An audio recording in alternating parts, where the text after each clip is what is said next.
cewek itu hanya sendirian di situ sih. Permisi kak, kakak di sana kok sendirian di sini?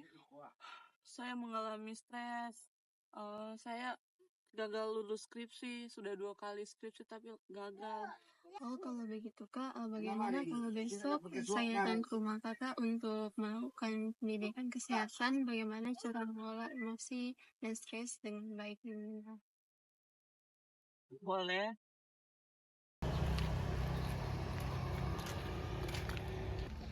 Selamat sore. Sore. Jadi saya Tanya Lapadu dari mahasiswa keperawatan Filsafat. Ya, jadi apakah benar ini dengan rumahnya Kak Siti? Iya benar, silakan masuk. Baik, terima kasih ya Kak Siti. Baik Kak Siti, apakah gimana hari ini Kak Siti? Apakah baik saja? Baik-baik saja. Iya, baik Kak Siti. Jadi tujuan saya hari ini itu untuk memberikan Kak Siti itu pemahaman bagaimana sih cara mengelola emosi dan stres yang baik. Nah, itu dapat mempengaruhi kita itu dalam meningkatkan kualitas hidup kita. Apakah Kak Siti bersedia? Bersedia. Oke, jadi Kak Siti kita mulai ya. Nah, di sini tuh pertama ini bagaimana itu kelola emosi, kemudian kurangi stres, dan itu kita bisa itu meningkatkan kualitas hidup kita. Nah, kita mulai. Nah, yang pertama di situ apa sih itu emosi dan juga apa sih itu stres. Nah, dari itu Kak Siti, emosi itu adalah perasaan yang kita dapatkan terhadap suatu keadaan. Nah, itu emosi itu seperti kita merasa senang, kita merasa kecewa, sedih, marah, dan lain sebagainya. Nah, emosi itu dapat mempengaruhi kita dalam kita berinteraksi dengan orang lain dan juga itu dalam menjalani kehidupan kita sehari-hari, begitu Kak Siti. Nah, stres itu reaksi tubuh kita terhadap suatu tekanan yang kita hadapi. Stres itu terbagi menjadi dua. Ada yang stres yang positif yang biasanya disebut dengan eustress, dan juga yang negatif yang biasanya disebut juga dengan distress. Nah, yang positif ini itu dapat memotivasi kita.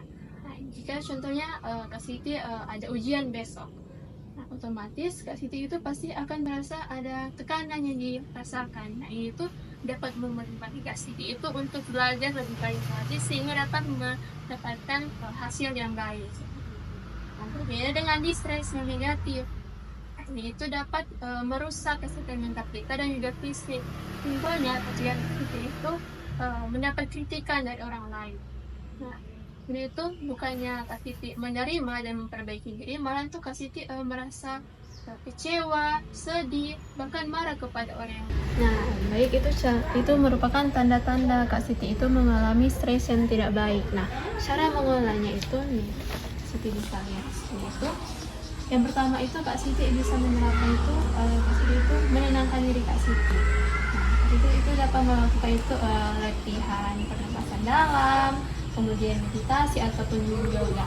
Kemudian Kak Siti juga yang kedua itu Kak Siti bisa curhat dengan orang lain. Kak Siti bisa curhat kepada keluarga, teman, bahkan Kak Siti itu bisa berdoa dan mengeluarkan keluh kesah Kak Siti kepada Tuhan. Jika Kak Siti perlu itu, Kak Siti bisa mengunjungi profesional seperti psikiater atau psikolog. Jadi yang ketiga itu Kak Siti itu harus selalu berpikir positif. Jadi Kak Siti itu ketika Kak Siti ada dalam masalah itu Kak Siti itu harus melihat sisi positifnya seperti itu. Kemudian yang keempat itu Kak Siti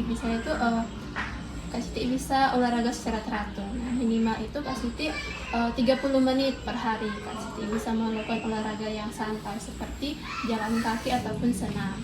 Kemudian yang terakhir itu Kak Siti bisa melakukan hal yang Kak Siti senangi. Terima kasih ya Kak Siti atas partisipasinya Kak Siti. Saya harap dengan saya memberikan Kak Siti itu dapat sedikit mengubah perilaku Kak Siti. Terima kasih atas materi yang sudah diberikan kepada saya. Semoga materi ini dapat berfungsi dan berguna untuk kehidupan saya sehari-hari dalam mengelola stres saya. Ya, sama-sama Kak Siti. Jadi izinkan saya pamit untuk undur diri. Terima kasih. Terima kasih.